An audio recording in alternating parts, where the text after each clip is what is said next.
जो मैंने आज लॉन्ग टर्म के लिहाज से जो स्टॉक रेकमेंड करना चाहूंगा वो एक प्राइवेट लाइफ इंश्योरेंस स्पेस की कंपनी है। कंपनी का नाम है ICICI general insurance, ICICI Lombard. एक बहुत ही शानदार कंपनी है, एक अच्छी पेडिग्री आईसीआईसीआई ग्रुप का मैनेजमेंट, जो कि जिसकी ज्यादा बात करने की जरूरत नहीं है। स्टॉक अभी 1300 के आसपास चलता है। मुझे लगता है जिस तरह का एक अंडर पेनिट्रेशन इंश्योरेंस सेक्टर में है, और ये स्टॉक भी अपने ऊपरी लेवल से थोड़ा करेक्ट होके 1300 के लेवल्स पे अभी अवेलेबल है, मुझे लगता है यहाँ पे बिल्कुल खरीदारी करने के मौके हैं।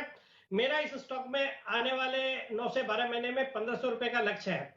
और जहां तक मेरे जो भी अभी तक रिकमेंडेशन है उन पे अपडेट का सवाल है, तो मोर और लेस मुझे लगता है 70-80% स्टॉक्स में ऑलरेडी टारगेट्स भी अचीव हो गए हैं। जो कि शॉर्ट टर्म के पिक्स थे उनमें तो 70-80% में टारगेट्स अचीव हो गए, और बाकी लॉन्ग टर्म के जो पिक्स है वो बिल्कुल लॉन्ग टर्म में होने चाहिए। बाजार बहुत ही अच्छा लग रहा है और अच्छी क्वालिटी के जो स्टॉक है, हालांकि उनमें जरूर करेक्शंस तो बिल्कुल आ सकते हैं बाजार में बीच बीच में, बट अच्छी क्वालिटी के स्टॉक्स के साथ बने रहने की सलाह है। आने वाले 9 से 12 महीने में बाजार में बहुत अच्छे लेवल्स आने की उम्मीद है। तो मुझे लगता है ये जो लॉन्ग टर्म वाले स्टॉक्स भी है ये भी definitely over a period of time अपने टारगेट्स अचीव करेंगे। और जहां तक पिछले वीक का मेरा रिकमेंडेशन का है, वहां से एक स्टॉक जो बहुत ही अच्छा किया पिछले वीक वो था गुजरात एल्कली, जिसको मैंने 345 के लेवल पे रिकमेंड करा था। 370 के टारगेट्स थे, उसने फ्राइडे के दिन 390 तक के लेवल्स भी दिखाए हैं। तो मुझे लगता है कि इस तरीके से स्टॉक्स में एक बेहतरीन तेजी चल रही। बिल्कुल अनिल जी, सबसे पहले तो जो अभी अभी राजेश पालवे जी ने पोजिशनल कॉल के तौर पे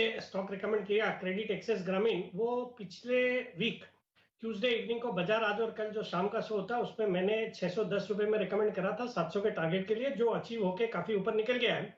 तो मेरा जी बिजनेस के व्यूअर्स से यही रिक्वेस्ट है कि जो आउटसाइड ऑफ द मार्केट वाले जो शोज होते हैं जिसमें हम अच्छी क्वालिटी के स्टॉक्स रिकमेंड करते हैं, उनको भी बिल्कुल जरूर देखें। बिकॉज ड्यूरिंग मार्केट आवर्स चूंकि चैनल की इतनी पॉपुलैरिटी है, इतनी फॉलोइंग है, तो स्टॉक्स बढ़ जाते हैं और उनको लेने का मौका नहीं मिलता है या ऊंचे भाव में लेना पड़ जाता है।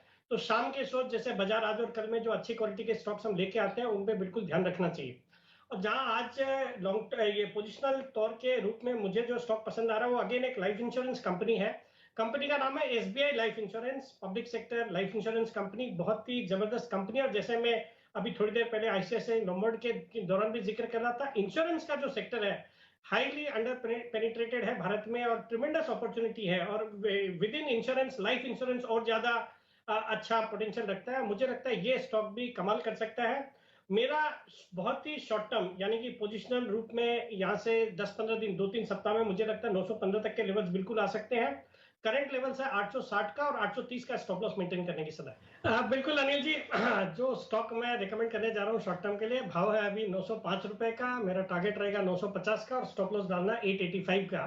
स्टॉक का नाम है एचईजी। पहले तो मैं जय ठक्कर को थैंक यू बोलना चाहूंगा, उन्होंने थोड़ी देर पहले टेक्निकल लेवल पे इसमें ब्रेकआउट आया, उसकी वजह से रिकमेंड करा। स्टॉक एक अच्छा थोड़ा रनअप ऑलरेडी हुआ भी है, बट इसके फंडामेंटल्स के लिहाज से जो स्टॉक मुझे पसंद आ रहा है उसका एक तो अभी थोड़ी देर पहले जो स्वाति ने खबर चलाई कि कल से स्टील के दामों में बढ़ोतरी होने जा रही है, वो इस तरह की कंपनी के लिए भी बहुत बड़ा पॉजिटिव है। बिकॉज ग्रेफाइट इलेक्ट्रोड जो कि एचईजी बनाती है वो स्टील इंडस्ट्री पे डिपेंडेंट है।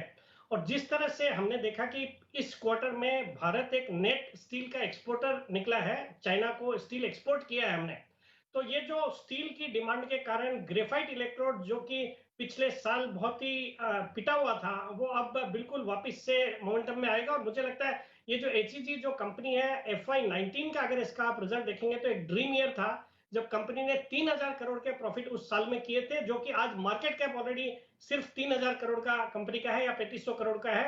और ये स्टॉक अपने हाइस के दौरान 5500 के लेवल्स तक गया था। मैनेजमेंट ने बाईबैक भी किया था 1-1.5 साल पहले। तो एक बहुत ही अच्छे लेवल्स पे स्टॉक है। मुझे लगता है शॉर्ट टर्म में इस स्टॉक में 950 तक के लेवल्स बिल्कुल आ सकते हैं, तो इस स्टॉक में बिल्कुल खरीदारी करने की सलाह रहेगी करंट लेवल्स में।